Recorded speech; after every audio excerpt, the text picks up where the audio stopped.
The world looks to California to answer the hard questions, for redemption, to introduce the unfamiliar, to be resilient. Because California bounces back, holds us accountable, values who we are, remains vigilant, defies those in our way, and stands for community. Here on the West Coast, we're at the center of it all. Los Angeles Times, the state of what's next.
Hey, Malcolm, you know that Audible's got a lot more than audiobooks? Of course, podcasts, Originals, bestsellers, future bestsellers, sleep stories. sleep story. What are you talking about, sleep story?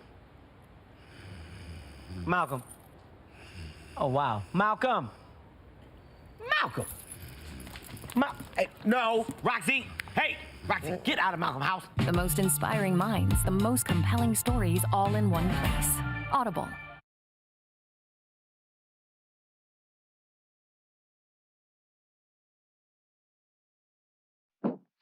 And you all just saw me say something that luckily I couldn't say out loud.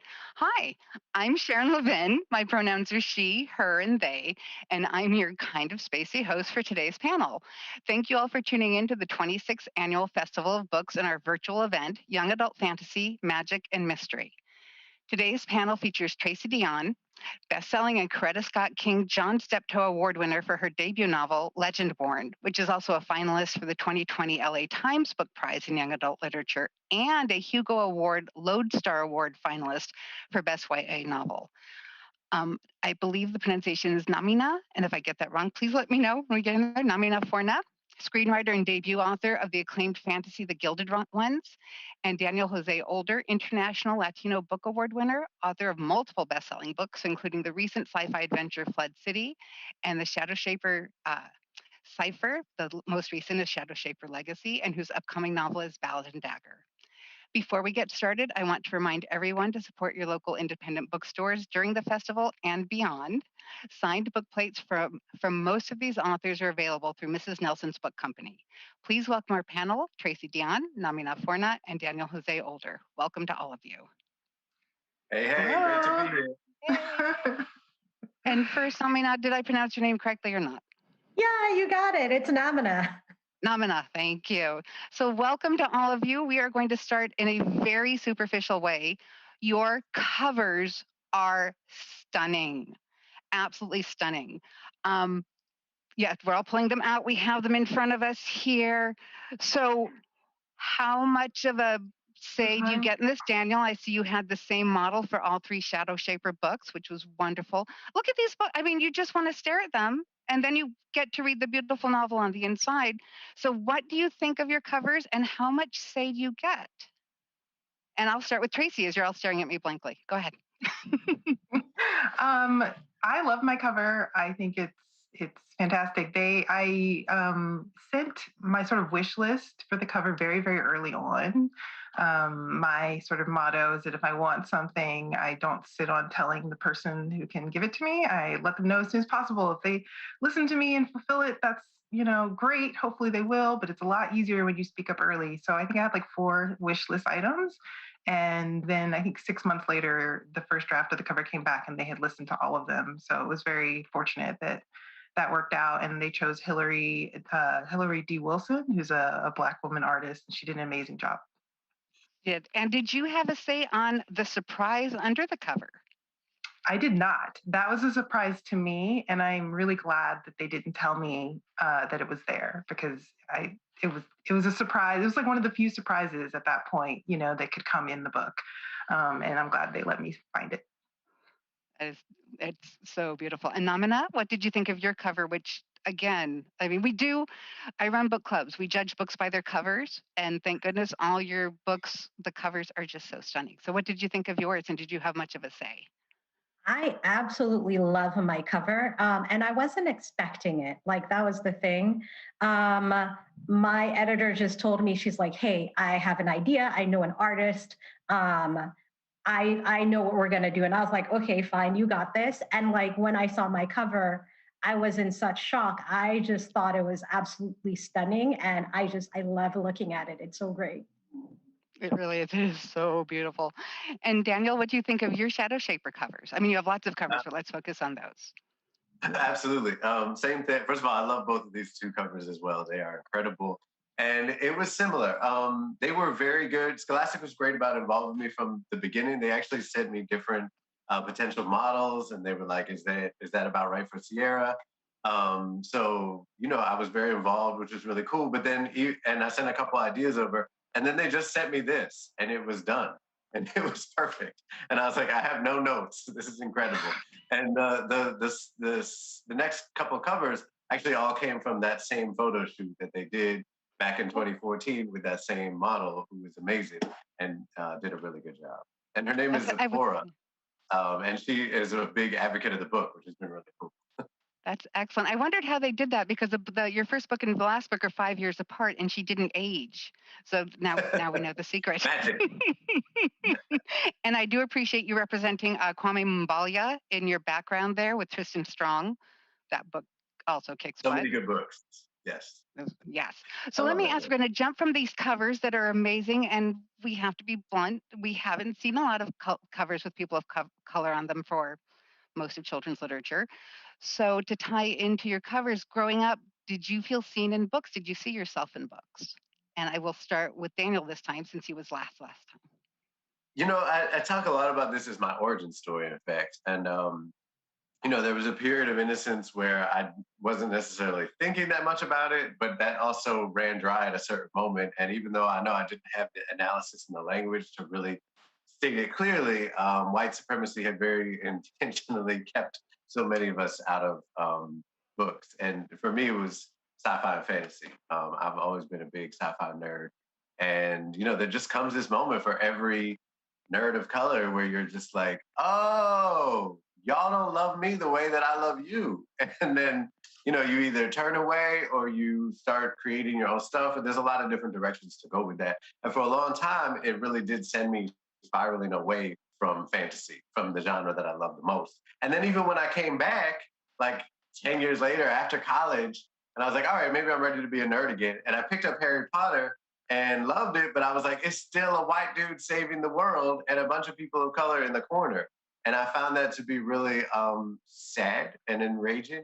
And so a lot of Shadow Shaper really came out of that, both wrath and affection that I had for reading those books.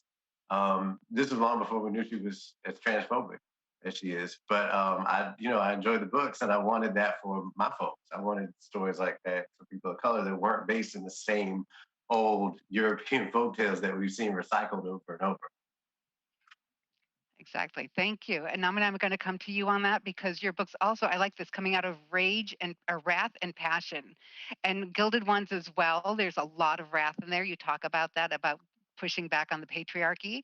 So can you expand on that as well? What, did you ever see yourself? And is that what inspired Gilded Ones, was not seeing yourself?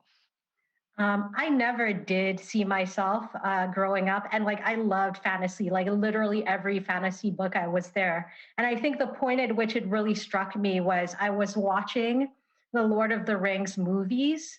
And I was like, wow, the only dark skinned people on here are orcs and they're all guys.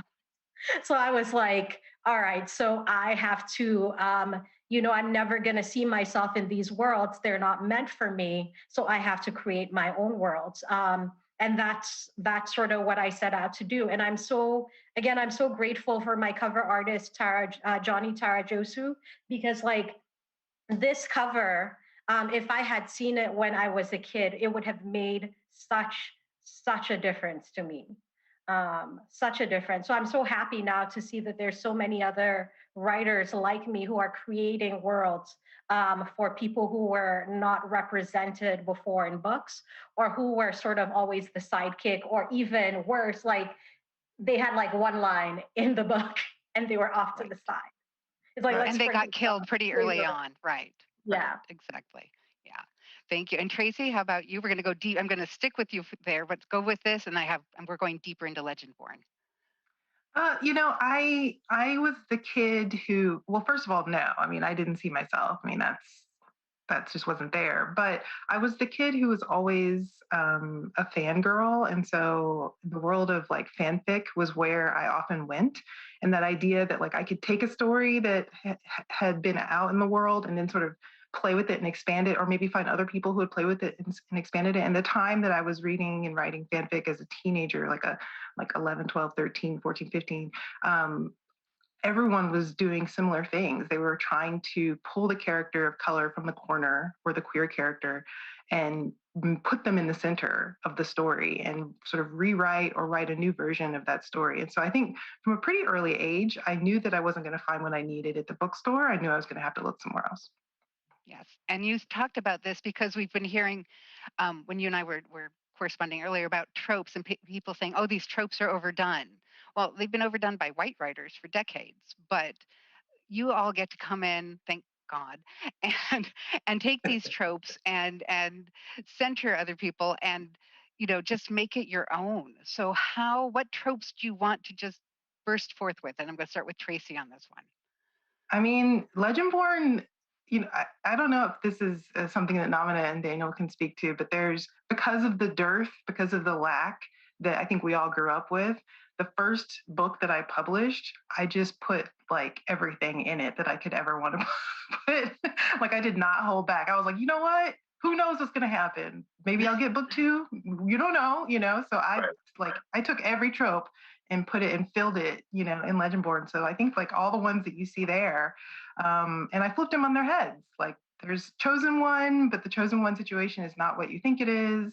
There's a competition, but what else is competitive about the space that has nothing to do with the surface level competition? There's Who's the bad guy? Is it someone you know? Is it someone you don't know? Is it, are you yourself, kind of your own bad guy? Like, I think I just played with all of it. People talk about tropes being tired. Like there's, the beginnings of a love triangle in Legendborn, and I've heard people critique that. And I'm like, when was the last time you saw a Black girl at the center of a love triangle? Like seriously, like it does. Like I can maybe count on 10 fingers, maybe now, like as of right now. One of which is in Shadow Shaper, of course. Thank you, Daniel. I was going to say, yes. But that stuff, when that happens, when that's written by an author of color, in my case, as a Black woman, then I'm doing something inherently different. And also the way that I talk about the benefits of that trope. Tropes are great because they let you as the writer explore different emotional aspects of a character. They're really tools, they're mechanisms, right? And for me to be able to explore things about being a 16-year-old Black girl who's figuring out who she likes, how she loves, the way she wants to be loved, like that is inherently unique and different and fresh because we have not had enough of that. Absolutely agree. And you take Arthurian legend, and I don't want to say Southern racism because we have racism all over this country, but so deep-seated that you have it at the University of North Carolina, and you bring in the actual history of what happened. And I've never seen this combined because it hasn't been done. Just the way you combined everything is just floors me. So we will go deeper into that, but let me jump over to Daniel then. So again, what tropes are you looking at? You didn't see yourself. Shadow Shaper Cipher. Did you name it that way to just make it hard for people who lisp? Because that's just me. Yes. I would not. I absolutely did not. I just thought it sounded cool. It does sound cool. I just can't say it. But yeah, so you're turning tropes on their head, and then you've also created a whole new magical world. Yeah, and first let me say I love what Tracy did with Legendborn, for exactly that reason. That it's so playful and it's so badass, and there's so many ways that it just like goes head on into things instead of trying to dip and dive around them. And it's just, I found it so refreshing, and I just love that about it. So let me say that.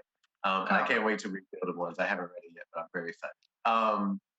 With Shadow Shaper, actually the trope I want to address is more of a subgenre. It's the idea of urban fantasy, which I had read, going into it for sure. I wasn't so conscious of it as like the subgenre that it is. I was just writing for myself. I was just writing a story about the city that I lived in and loved. And, and then I was like, oh, this really is a thing, like a whole thing. And so I read a ton of it. And there's a lot of great urban fantasy out there. And also there's a lot of white supremacy built into urban fantasy in very intense ways that I was very clear on, reading so much of it. And that really troubled me, because urban in publishing has very much become like a code word for Black or brown. When you just have the urban section of the bookstore, it's like it's a code.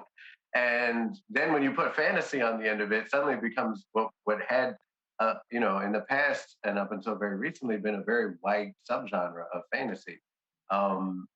Very often what it felt like was written by people that don't live anywhere near a city and don't care about the city, but are creating these very cartoon versions of it. That's not all urban fantasy, hashtag not all urban fantasy, but there was a great deal of it. And that really marked a lot of it. And it felt like the city was either this like absolute, cartoonish hell where like children were just shooting up and shooting each other with bazookas and then becoming werewolves. In North Carolina or in New York in the United States, you created your own world. How was that to just start from scratch? What was that like for you? And what tropes were you trying to overturn as you were doing that? Obviously, beating up on male patriarchy, which I am all here for. So I grew up in Sierra Leone, West Africa, and I grew up with my dad and my grandmother always telling me stories. My grandmother would tell me like the native myths, and my father would tell me what I finally came to realize was actually the history of different places all across Africa. So I sort of and also like because of like the house that I grew up in, I grew up in a house that was next to a marsh where people would say that Mami Wata, who's the goddess of waters, would come to sleep at night. So I grew up with this sense of Africa as being grand in scope and fantastical. Like to me, Sierra Leone was the most magical place on earth. So when I thought about creating this world of the Gilded Ones, I immediately wanted to put in a lot of my understanding of not only Sierra Leone, but all the places that I'd learned about all across Africa. And so what I did was I then went back and I did my research. And I read a lot of dry and dusty history books, very, very dry, very dusty, to create the scaffolding for the world. Because, like, for me, the best fantasy rests on a foundation of what is true. So that's sort of how I approached the world with not only that, but also with my understanding of feminism and feminist tropes and things of that nature. So when I wanted to write the story, I didn't think about it in terms of tropes, basically. But I guess in looking back, what I wanted to do was I wanted to play with the idea of the chosen one. I was like, what if it actually really sucks being the chosen one, like really, really, really sucks being the chosen one. And what if and I also wanted to play with the idea of female friendships, because so often in books, whenever there's a group of girls, they are in conflict with each other. They're fighting for each other's man, they're backstabbing each other, all these things. And that hasn't been my experience. So I really wanted to examine the idea of female friendships as an affirming and a beautiful space. And one of the things that I sort of look at, because I know in a lot of feminist novels, people are automatically like, oh my God, you're punching down on men. And what I wanted to do was I wanted to like examine the fact that in a patriarchy, everyone suffers, right? Everybody has something that they give up. And I'm always of the idea that we don't move forward if we move one by one, female, male, gender diverse. No, we move forward together. And I really wanted to sort of look at to see what that looks like when you start off with everybody being apart and then you slowly sort of come together. And also, of course, I wanted to play on the idea of what is monstrous, who are the monsters? That was something that I've always liked. I always like a little bit of horror in every story that I tell. And so that's that. Finally, I will say I keep looking down, you'll notice, and it's because I have like my baby with me. So I just want let me see Nifty. Oh, baby. Oh. So she's wandering from one side of my lap to another. So if I'm looking down, it's her. But also, y'all, just look at my baby. She's so cute. She is adorable. I love that I'm leaning forward, like I can see her better. I know. I like want to like touch her nose, and it just can't do that. No booping of the dog. Oh my God. I know. So you just touched on something that I did not have in my questions, but you all have strong female friendships, and I would agree. Oftentimes, especially movies or TV, women are pitted against each other, and you can't trust. When we had that TV show, "Don't Trust the Bee in Apartment," whatever, and all of you have these women who have just that friend who has their back no matter what, and we don't often see that. It is often a competition between women, so I appreciate that. Thank you. Was that obviously, Namina, you said it was deliberate in yours? Tracy and Daniel, you set out to do that? I'll go Tracy first. And do you have that friend? I absolutely have those friends and that friend. And I knew that this is Alice, in my case, is Bree, my main character's childhood best friend.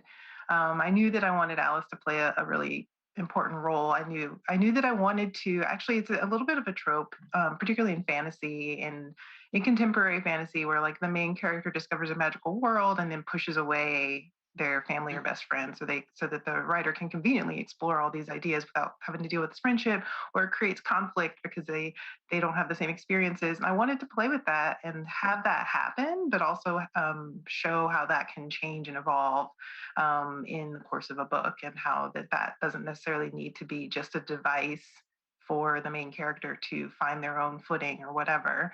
That there are things that create schisms, but that doesn't mean that the friendship, is over. So I definitely wanted that for Bree, but so much of the book is about the connection between women and connection across generations, even within generations, and how women support each other. And I just knew that was really important.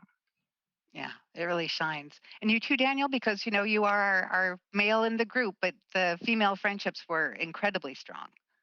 I shouldn't say but, Absolutely. and the female friendships are incredibly strong. Yeah, no, it was something I thought a lot about for sure, and did want to very consciously subvert that same old like uh, women fighting each other thing. But also, I also like to speak on that. Like, it's really important to have male and female friendships that are not that have zero sexual tension and are just friendships. Right. We don't see that enough, and those I was really intentional also about including, because that's true for my life. I have so many amazing female friends, including Tracy. She's one of them, and they're really important to me. And my sister and my mom and my wife are incredibly important too. And I've learned from all of them. And I think like I miss seeing that in books, and I don't think it has to be exclusive to having love interest, but I think it has to be there in part because it's true, and in part because we really need to be modeling that kind of behavior for young people. And books is one way to do it. It's really important for young people to see that yes, friendships between people of different genders is fine and doesn't need to include toxicity or sexual tension. It needs to include honesty, and that's really what I wanted to show with Shadow Shaper. Is that while there are conflicts and problems arise for sure, the most important power to Sierra beyond her magic powers is her community and her connection to the people around her. Whether it's elders, whether it's family members, whether it's close friends, she knows the community has her back, and she has the community's back. And that's not a cliche; it's a reality for so many of us. That's who has saved us time and time again. And I wanted that to be true in a novel. And we've all spoken about undoing the chosen one thing, which I think is great, and also working with it directly, not just trying to avoid it 100%. And I think it's interesting to think about the chosen one as what happens when the chosen one brings everybody along, which I think we're also all talking about too, which I love about this conversation. Yeah, no, this is awesome. I'm going to bring in one of our um, uh, I want to say viewer questions. Ani or Annie, I'm so sorry if I am mispronouncing your name, but this kind of goes into what we've been talking about. What is your process for developing? There she is. What is your process for developing and fully visualizing the details of the fantasy world in which your story takes place? And again, we've said that 2 of them take place in actual geographic places that we know. One does not, but you had to change things. So you have to have rules. So let's start with Namina because yours is, kind of it's based in African, I don't want to say folklore, but I'm stumbling. So yours is not in New York or North Carolina. I'll go with that. So what kind of rules did you have? There's a map in your book. Did you have this drawn out first? Well, I did not have the map drawn out first. So basically, when I came to the idea of this world, basically I came up with the idea first of what if there's a super patriarchal country or sort of nation, and women are required to do such and such things in order to fit That's in. not fantasy. So exactly. So once I had that, I was like, all right, I will create everything that I'll create in this world will sort of be based on that.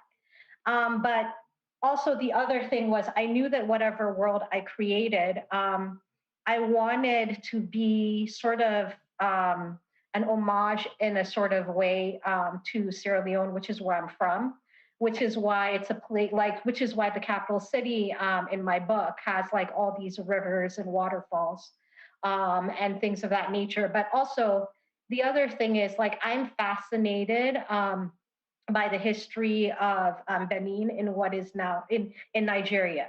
And basically the walls of Benin, which were they were once 4 times the Great Wall of China, the size of the Great Wall of China. I believe they could circle Great Britain 16 or 17 times. And these were walls that actually existed, and remnants of them still exist in Nigeria. And they were in my backyard, and I never knew about it. So I was fascinated by that. And so when I decided to create my world, I was like, all right, we're going to have a city with the massive walls that have never been conquered and never been broken. And so I had that image in mind as I started creating things. So for me, basically, when I create, it's a mix of just sort of, I don't know, going off on a fantastical tangent. But at the core, it's bringing in things that I know to be true. So, like, I'll do a lot of research, read a lot of books to like create things. And just just for the person who wrote the question, one thing I will say is that I always find nature documentaries and documentaries in general very helpful. Like, for instance, if I'm creating underwater worlds, I will watch Blue Planet: The Seas of Life, and I'll look at what are the general rules that are applied to like creatures there and like the stuff there, and then I'll build on it. So basically, what I'm saying is start from the true and then build on it. Gives it a strong foundation. Thank you. That's awesome. Tracy, how about you? So again, we have the physicality of a real place, but you have to have the rules of your fantasy world. So how can you answer Ani's question? Yeah. Well, I mean, I feel like I'm cheating a little bit. Not really, but Legendborn is set primarily in at UNC Chapel Hill, which is a real school with this real history. None of the history of the school, except for the Magical Secret Society, is made up in the book. And so I really wanted to ground it in a real place and try and align my world as closely as possible. So it's like off by degrees, because really the heart of Legendborn is so much about very real grief, but it's also about very real grief in the face of forms of oppression that are also very, very real. So, for me, it was important to ground the book in a location that exists and use actual history and use actual spaces so that the reader never felt like the fantasy elements extended past the borders that I wanted them to stay within. Really, like I wanted a reader to be able to say like, well, this is real, this part is, or have the question of like, is this real? Maybe read the author's note. But then that when there are invisible creatures that humans can't see, that's fantastic, obviously. So that was really important to me. I also did a lot of I walked campus. I went back to my own pictures. I went to UNC myself, so I have old pictures from when I was a student. The website, because the school is the oldest public school in the country, it has a lot of its own archives, and they're very, very old pictures. The library has a lot of public articles you can access. The state of North Carolina is very proud of the school, so I was able to go through a lot of digital archives and find images that I wanted to use, but then draw on my own experiences. I mean, the Unsung Founders Memorial is a real memorial to indentured and enslaved people who built the campus. I was there when they installed it. So I was able to draw on my personal experiences for some of the monuments as well. Those monuments, you mentioned the author's note, thank you, because some of the stuff you read and go, wow, this is incredibly racist. Not what you wrote, but what the history. It's like, I'm sure this is true, but I need more information. And you have the author's note of, yes, this is here, and I may have moved this, and there is this statue of this horrible person. And it's the way you weave the truth, the really heartbreaking, infuriating truth with your fantasy world. And all of you too have your characters really call out the BS that's right in front of them. Like when oh, this is bad. Main character, Legendborn. Bree. Thank you. So bad with names. When Bree has that woman try and hand her umbrella, and she just like, no. And the things that are microaggressions or macroaggressions that people who are not part of the BIPOC community don't see or don't want to see or don't realize. And Bree calls it out. Sierra and her family call it out. The Second Shadow Shaper book, that is so hard for me, really calls out police brutality. And unfortunately, even though that book is a couple of years old, nothing is better. But you all really call out the BS that is out there, and your characters speak up. It's not like they're trying to subtly go around things and let's make things work. It's like, no, this is wrong. and this is why it's wrong. And Tracy, I'm hoping at some point, I know you're writing a sequel, thank God, because I really need it now. But also, I hope you will continue to do really in-depth author's notes, because there's so much to it with the root magic and the Arthurian legend.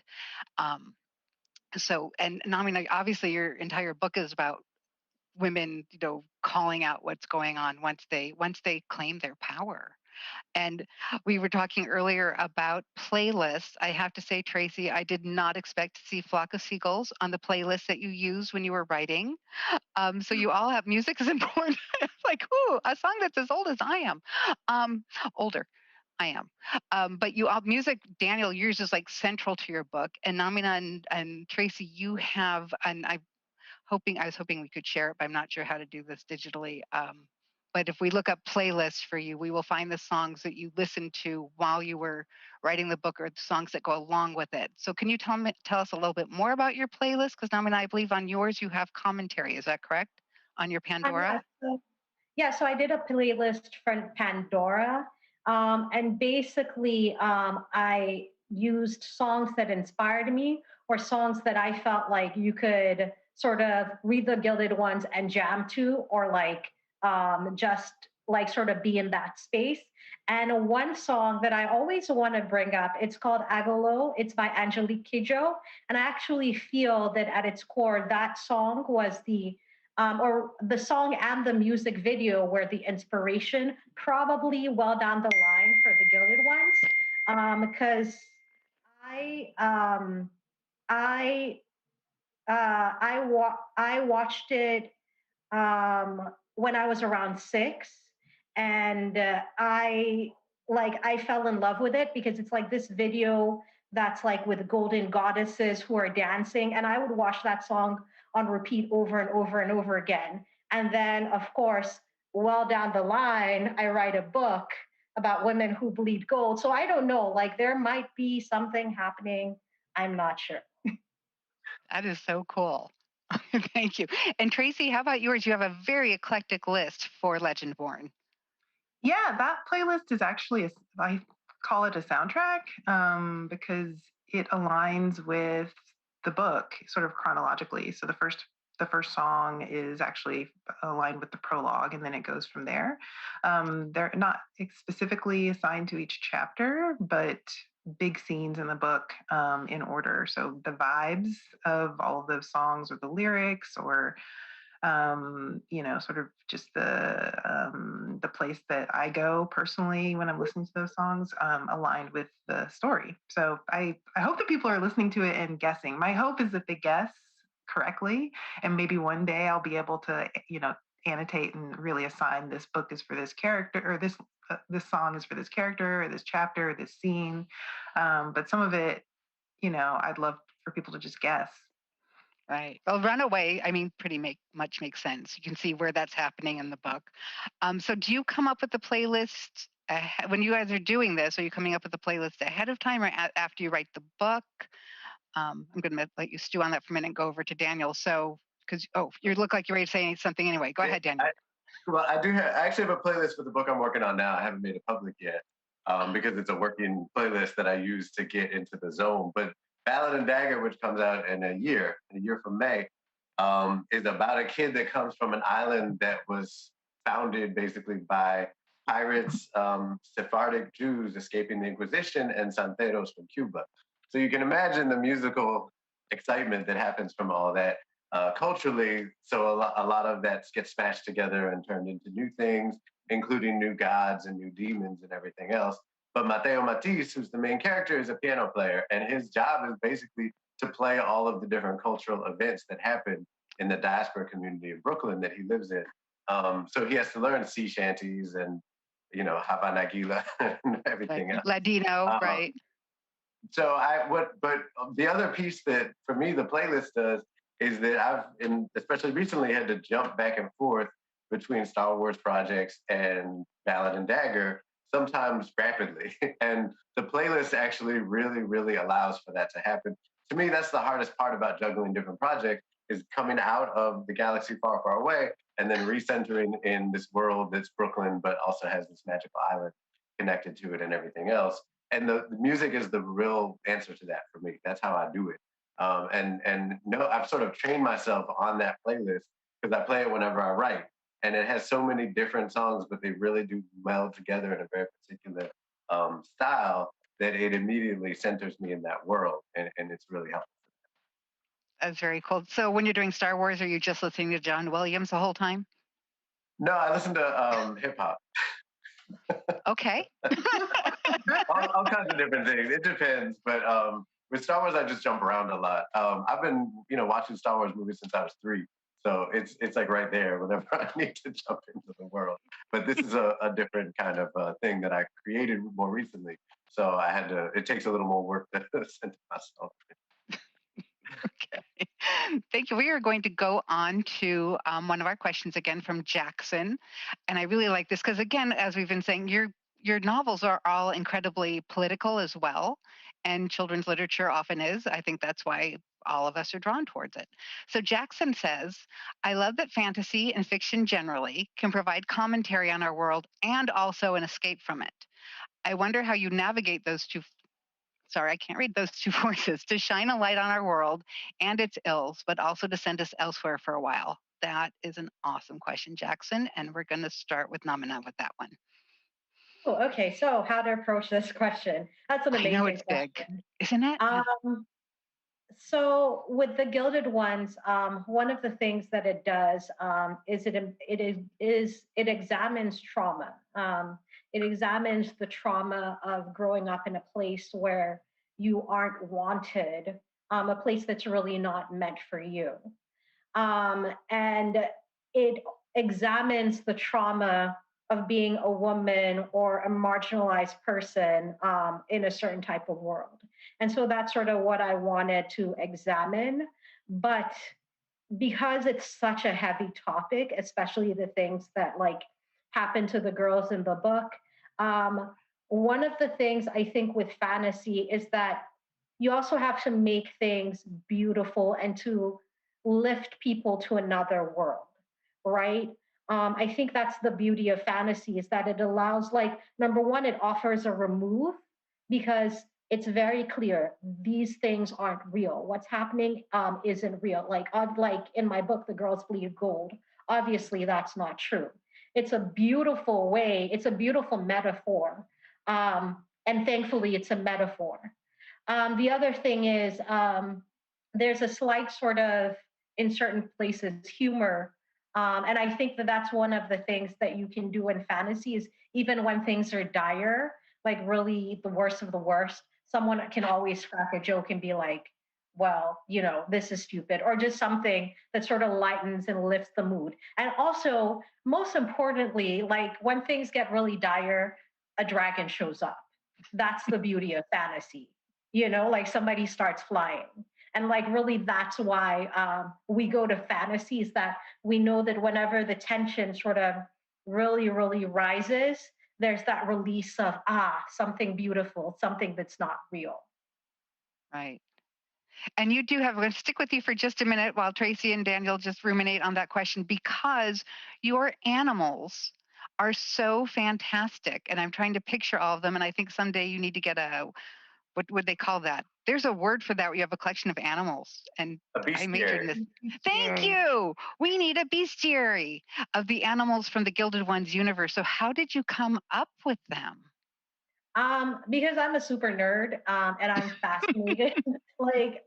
First of all, I'm fascinated by mythological animals, but I'm fascinated by animals in real life. So again, planet Earth, blue planets, these are the things that I watched. Like literally, I could probably quote David Attenborough, like word for word, in every single one. That's how deep a nerd I am, right? But also, I read basically every fantastical bestiary there was. Like, so for instance, in my book, there's these creatures called ekis that are basically like a mix between like a centaur and like a gigantic bird, because and this is the way that I approached it. I was like, all right, so if this place is in West Africa, it's tropical, horses are gonna die. Like there's like where I'm from, there's like sleeping sickness, so like horses don't really survive. So I was like, how do you make it so that it's sort of believable that there are suitor centaurs running around. Oh, make them like raptors. Like give them some bird-like characteristics, and they'll survive. They can survive this. And like literally, of course, that doesn't make sense if you think about it, but that's how my mind works. And that's why it's fantasy. Yeah. It's like all kinds of reasoning, man. Yeah, works for me. Okay, Tracy, what about you? So how do you examine the ills of the world, which you definitely do, and then also give us an escape from it? How do you do that balance? And this is such a forever sort of interesting / hard question for me, because I think I feel really strongly that fantasy, and I don't know if I'm quoting Daniel at this point or Daniel's just living in my brain, but I just I feel really strongly also myself that fantasy, particularly written by POC and marginalized people, magic is power. And we're talking about power when we use magic in our books. And so I think the most fantastic thing in Legendborn is that there is invisible magic in the air called ether that people can call into material constructs. They can, create a sword out of this magic in the air. Certain people can access it and create weapons out of it, and there are monsters that can create their own bodies from it, that are demons. Like I feel like that's probably the most magical thing in my book, the sort of weapons and the material sort of fighting, and what it means to be a warrior in a real space, having magic that they can use and see that normal people can't see.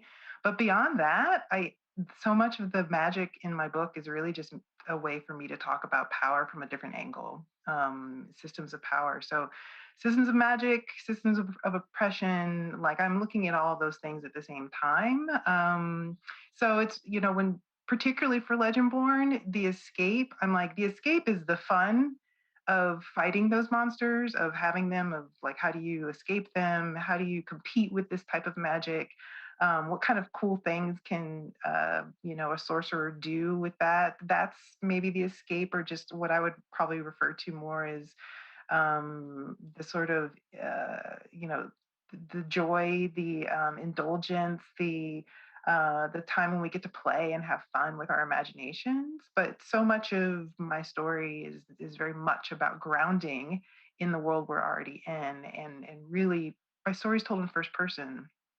That's in really close first person as well. Mm-hmm.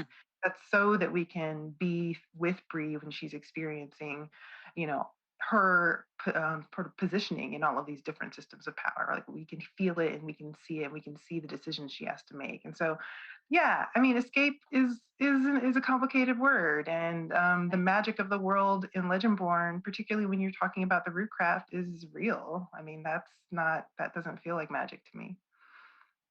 Right. And I don't think I've ever seen a book that combines Arthurian legend and rootcraft. And it's so fascinating and so well done.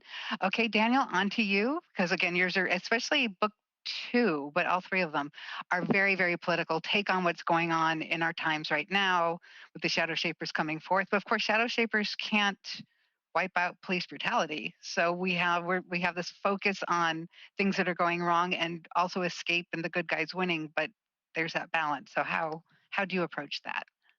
Yeah, I think it's such a great question, and I love hearing y'all's answers because it's so fascinating and it's so personal. I think it's as personal as process.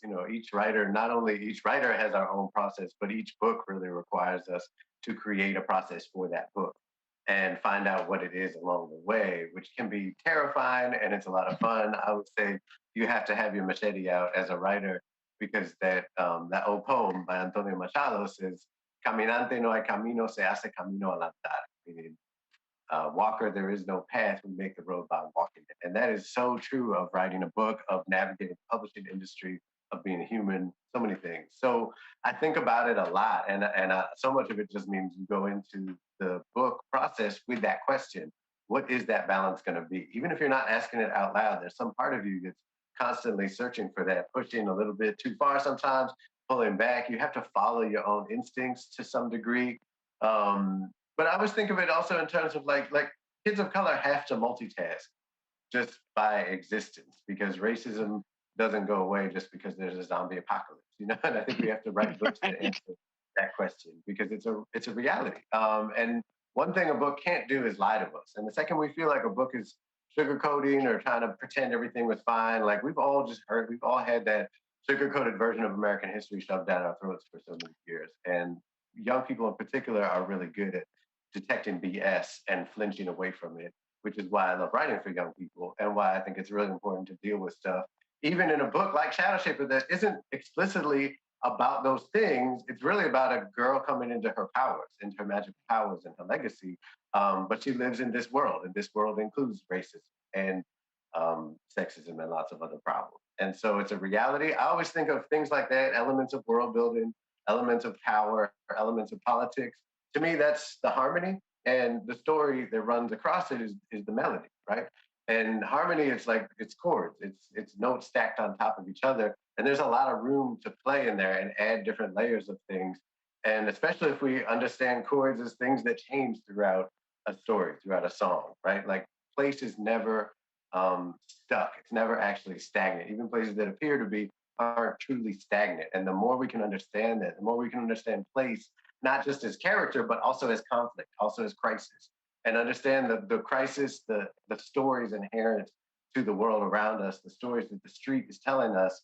I think the better world builders we become and the more opportunities we have to bring in real world stuff and power and conflict into those layers in the world building. Outstanding. It is killing me not to take notes during this. So I'm going to have to go back later and take all my notes. We're going to go to a question from Arden. Arden says, I'm 14 and read about one YA book a week. And as an avid reader, I'm interested in writing stories too. And yes, if you want to write, please read. Reading is good. I often find I do not finish the projects I start. Can each of you share your ideas, tricks, and practices to starting and finishing a book? And yes. Man, what a great question. That's a great question. That's a and great you all question. want the magic answer to that, don't you? So let's... Do you want to go first, Daniel? Go ahead, because you're all. I just love hearing young writers talking and being interested in process. So the first thing I want to say to that is shout out to Arden. Is that the right name? Mm-hmm. I think it's so great that you asked that question. And because the most important thing, beyond finishing projects or whatever, is being able to look at your own process honestly in the eye and understand what it is and understand that just like what I was talking about setting a second ago. Process changes. It always changes. And that's okay because you will develop, you're already showing us that you're developing the ability to be self-reflective, which is the most important thing we can be as a writer. We have to learn how to listen to ourselves, first of all, and absolutely to the world around us as well. So it's that, pay attention to yourself. And it's okay to put projects down, keep track of them. And so that you can, when you pick them back up, take a lot of notes, you know what I mean? Take notes about where it's going to go, what you have in your head at the time. Don't feel trapped by those notes, but just have them there so when you will jump back in and then jump back in when you're ready and you'll have those notes ready to go. But don't beat yourself up. You're not on deadline right now. You don't have a publisher breathing down your neck or a contract that you have to adhere to. And that's a good thing. There will be a day when that happens. And then you're going to, know, by then you will know how to finish the project. Sometimes finishing the project means putting the project down and taking a walk and chilling and coming back to it or whatever it is you do to unwind because projects aren't always going to be ready to be written. Sometimes you have to sit with the plot of the story of the world a little bit more. And that's what it is. But the bottom line is, for me, keeping a journal is really helpful and just writing today, just a process journal. Today, I'm really not feeling it, but I'm going to write a little bit anyway. Oh, it turned out it worked well. I keep track of what music I listen to just for fun. It keeps you being reflective. And that's really the best thing you can have. Outstanding. Thank you. Namina, would you like to go next? Oh, yeah. It's a great answer. We're all going to go back and watch this video and take notes later. Yay. I think Daniel had such a good point about listening to your process, but also about sometimes a story isn't ready yet. I'll give you an example. With my process, usually it takes about a year from the time I get an idea to the time I actually write the first page. And that's because oftentimes the first idea that we have for the story isn't the fullest idea.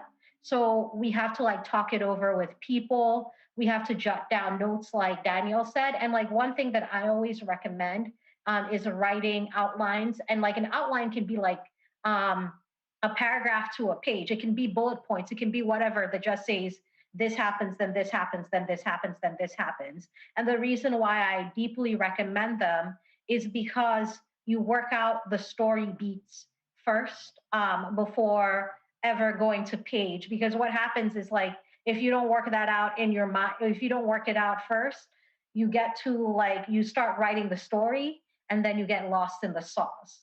And then that's where a lot of people stop because they've written themselves into a corner and they don't know how to write themselves back out. So that's why I would wholeheartedly recommend outlines. The second thing that I would recommend is, as Daniel said, understanding your process, but I'll go like a little bit in depth. Like you have like, and for me, I'll boil it down to two things. It's understanding the environment that you can write in and the time that you can write in. Um, I am a writer that writes in complete solitude. I can't have music. I can't have distractions. Literally, I need like a sealed and quiet room. And if there's any distraction, that's it. I'm done. It's over. And then I'm frustrated and I'm moody and it's a whole thing. Right. But other writers who, by the way, I'm deeply suspicious of, like literally all you people who write in coffee shops, I'm like, what are they doing? Like, are they actually writing or are they just sitting there trying to look cool? Like, I think that they're all looking cool. Yes, like you, like just sitting there sipping your coffee, like trying to look, what are you doing? All right, so I'm deeply suspicious of those people, but you might be that person, you know, and you won't know until you figure out what your environment is. And the last thing I will say is timing. I found that a lot of writers have the different times that they actually peak. That's actually their primary writing times. Like for me, for instance, if I'm writing a book and I'm really deep in it, my primary writing time is like from 2 a.m. to like 7, 8 a.m., right? So you'll know I'm really deep into a story if I am sending back emails at like 2 a.m. That's how you know like I'm in there, right? Because those are my primary writing times. Whereas I know other writers who like write in the afternoon. Again, deeply suspicious people. I don't know how they do it, but apparently they do it. So, you know, takes all time. Wait. Can I just say that Namina and I are the exact opposite people in the world. The first time that I used an outline was Ballad and Dagger, which is book like 15 for me. I wrote extremely without outlines for my entire career and loved it until I was like, let me try this outline thing everybody's always talking about. And it is great. I will give you that. But I was a fierce non-outliner for my entire career. And I write in coffee shops, I've written in taxi cabs, I write upside down, like wherever, but silence is death to me. I can't write in silence. That's the one thing I can't. Okay. You know, we will agree to disagree and to live in suspicion of each other. Like, I'm just gonna throw that out there. I think that writer's block is when you've written yourself into that spot and then you are still wedded to your outline or your idea or your vision, and you're trying to push a way through a wall. And that is usually my cue now to step back and release my hold on my outline and maybe re-outline that section all over again, or try and remind myself where I'm headed and figure out if I just took a wrong turn or if I like got there too early or too, maybe I need to push this off.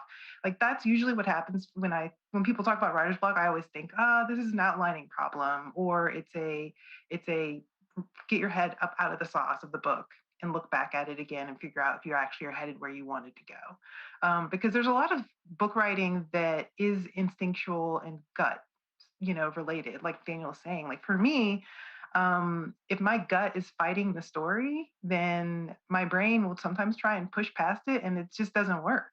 It's because I know that that's not where the story's going to go. It shouldn't feel like that. I'm trying to force a scene that isn't really there. So listening to yourself, knowing that if you are, a writer, you've written before, you enjoy writing, you don't have to write every day, then you are a writer. You don't have to do that to have that sort of like title. And that likely you're a writer because you really deeply love stories. And if you really deeply love stories and you allow yourself to cultivate the love for that story, which means sometimes not writing and instead reading or looking at other people's stories or reading a comic book or just, switching mediums, looking at a movie. Um, cultivating that love for story is where you get that gut instinct as a writer when you're working on your own stuff.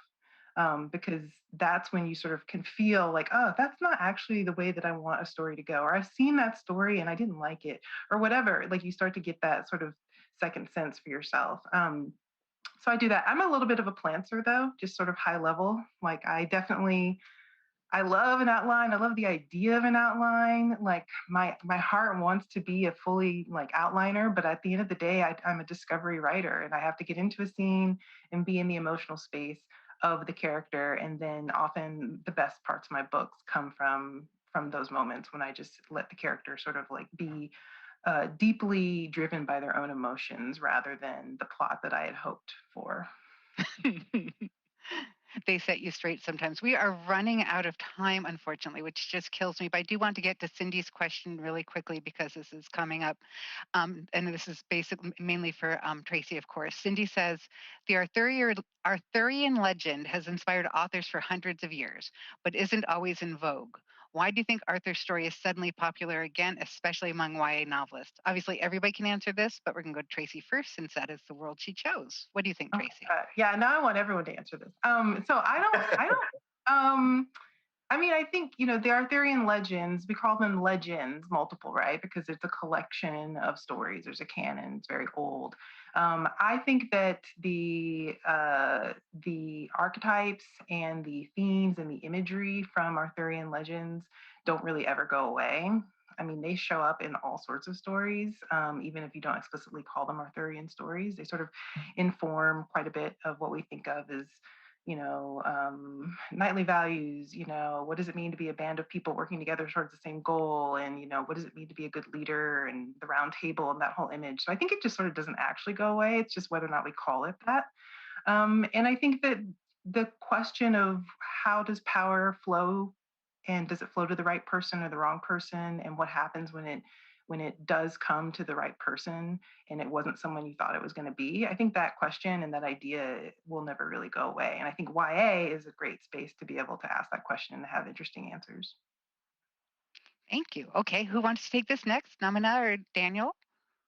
I don't have an Arthur answer, but I want to just second what Tracy said earlier, in part because I wrote a whole essay agreeing with her, which is called Writing Begins with Forgiveness.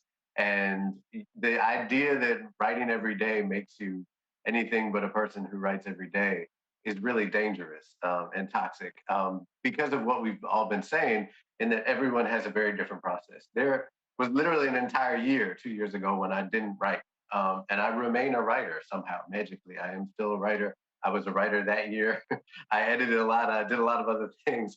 But being a writer is writing, and it also is sometimes taking breaks, and it's being good to yourself above all else so that you can keep writing when you're ready. And I think it's important that we say that because it is such a prominent thing out there. You have to take care of yourself. You have to practice self-care, especially these days, but always. And you have to be good to yourself in order to be a writer. You have to live your life and be a human and be out. Yes, absolutely read. Absolutely right. Most of all, you have to live and be in the world and have experiences and all of the things that encompasses, because ultimately that's what you're writing about. Very true. And I think you all probably know spoon theory. And if you don't, look up spoon theory, but it's protecting your, okay. No, I mean, so it just means we start with the limited number of spoons each day. It's a very concrete way to talk about an abstract feeling. And so sometimes you don't have the spoons to write. You may just have the spoons to read somebody else's work. You may have the spoons to read or to watch a movie or to watch a TV show for the 5 millionth time. It's self-care, but it's a concrete way of looking at it. So I believe we are wrapping up. I haven't heard from the engineers. I'm just making sure. But I did want to ask you all, just to put you, Namina, I'm sorry. Did you have something you would like to talk about King Arthur, or did you grow up with the Arthurian legends growing up in Sierra Leone?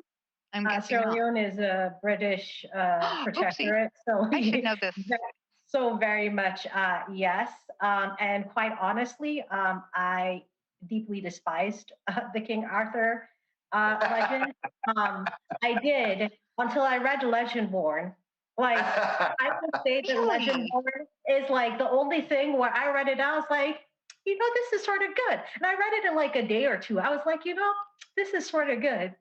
I'd never read another one of the King Arthur stuff, but I really, really did enjoy Legendborn. And two, I will say that like I think the reason why more young adult authors are approaching it is because now there's more young adult authors of color who are queer, who are able to write, who are finally having the chance to write these stories. So I think that's why there are more young adult writers who are writing the King Arthur myth. And the final thing I will say is I completely agree with Daniel about everything he said. And I have another word for writer's block. It's Ooh. burnout. And when you experience that, like, go take a break. Right. That's right. Yep. Yeah. Yeah, very good point. And I have a quick craft question for Daniel specifically. You're just going to kill me here. Shadow Shaper Cipher, so mean. The first two are told entirely from Sierra's point of view.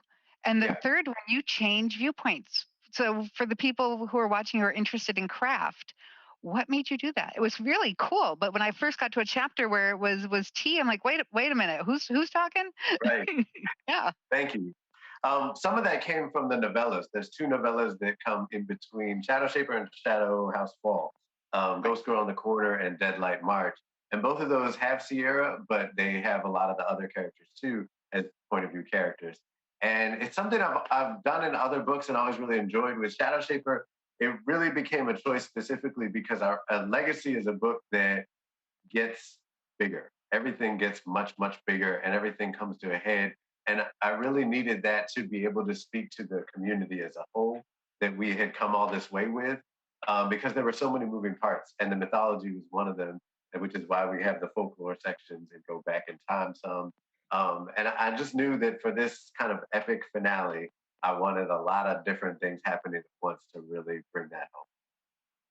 It was really cool. Was it a much different writing experience for you doing that? It was, but it was so much fun because you get to see, like Sierra, you get to see her from a different point of view. You get to bounce all of those things off each other. So I felt it opened up a lot more opportunities to be playful and to have these kind of epic war moments that are happening simultaneously with a lot of other things. No, I had a great time writing it. Yeah, it was just so cool to have that change. And Namina, I have to give you a shout out because I don't know if people who haven't read Legendborn know this, but you said you read it in a day or two. It's 500 pages long. It's a long book. That's how you know I really liked it because I could not put it down. I was just like, this woman will drive me up a wall. Why am I here? I have things to do. Like, I was literally grumbling to myself as I read the book. I was like, I have things to do. What are you doing, Namina? Like, you have to get to your own work. Why are you here? Why are you here? You can't put it down. I was in shock with myself. I was just, yeah. That's the highest compliment. Thank you. That's the highest compliment. It's a compliment, and yet now we are blaming you because Namina's next book is going to be delayed. It's okay. So do you all have questions for each other? I'm just going to throw, Daniel is very inquisitive, you can tell. So Daniel, do you have questions? I know you're good friends with Tracy. Do you have questions for Tracy or Namina on their I do. I'm always curious about like the moment of I find there's a moment with a book where something clicks and everything else, not everything else, but a whole lot of other things fall into place. And I'm always really curious about that moment. So I wonder if either of you remember, like, what if there was a particular moment like that where you're like, oh, it's this, and where you felt like you were kind of toiling along through the shadows, and then suddenly a whole bunch of stuff became clear, even if it wasn't everything, like a tipping point. That's such a great question. I can't ask those type of questions. Like this. My bad. That's a hard question. I mean, I think there were several. There are several moments. I think one of the big moments for me was when, well, I'm trying not to spoil, but like there's a part in the book about halfway through where what you think you know about the world flips, and the main character Bree is taken to a space where she understands things on a much more deep level about where things have come from and where they could go. I think really understanding that moment and understanding that it landed in the middle of the book and why I put it there was really important for me to sort of because then I got to reframe all the stuff that I had been setting up, and it was always the goal, but really writing those scenes was a big moment for me. Yeah. All super vague. If you've read the book, you know what I'm talking You have to be vague. I understand that. Yeah, no spoilers, no spoilers. Now, Namina, I you give have one? an answer. That puppy is so cute. I know. It's so I adorable. can barely see it because I'm on my phone. Oh, God. I'll send You're you missing pictures out. later. I'll send you pictures. Okay. I have like 20 million. For me, I originally wrote the first draft of The Gilded Ones in 2012. It didn't go anywhere. So I set it aside and I was like, the time isn't right. And then I saw Black Panther, like the reception Black Panther was getting, and I was like, oh, the time is right. So I go back into the novel. And one of the things that I noticed was when I originally wrote it, she was very much more a Buffy type character. So Deka came out the womb sort of already questioning and wanting to fight and all these things. And I looked at it and I was like, this seems more like a trope than it does an actual person. And like actually my agent, Alice, commented on this. She's like, this seems like a trope. And I was like, it does. Because like if you grew up in that type of environment, you wouldn't question. It would take you a lot to question. And then you'd go through a series of like it would be a trauma to question. And once I sort of had that moment, literally the book just sort of clicked. And so like I did a page one rewrite and I wrote it in a month and a half. And that was what, yeah. Wow. That was what got it together. That is one that I just thought of, actually. I love both of those. For me, it was really early on in Shadow Shaper. I did what Tracy described doing about like ideas and tropes. I did it because Shadow Shaper was my first book. And I did it, but I did it with monsters. And I, a Star Wars nerd, had been dreaming of monsters for 26 years, let's say, at that point when I was writing the book. And I just put them all in the first draft of Shadow Shaper. And I was lucky enough to send it to this guy, Nathan Bransford, who was an agent at the time, but isn't anymore, during the 40 rejections that I was getting, who was like, this is amazing, but you're doing too much. And he was right. He was like, take the coolest part about this and run with that. And Robbie, the love interest in that draft, was a member of a group called the Painted Dead, who messed around with murals and spirits. And I was like, if I'm honest, that's the coolest part about this book. Everything else basically went into Flood City, which just came out.